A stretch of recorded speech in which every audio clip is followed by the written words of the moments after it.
So here's the cap on a 2018 Ford Transit 250. The ad did not specify that this was compatible, which I realized only afterwards. But as you can see, here's the cap.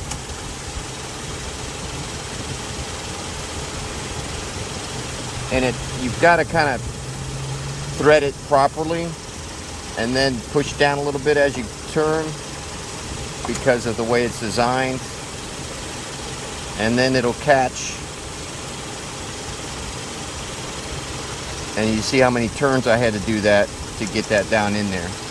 It's good to have an extra one. You can run this vehicle without the cap, and you can still get by without it for a few days while you're waiting for it to come in. It works on 2018 Ford Transit 250. Don't hesitate to get yourself one.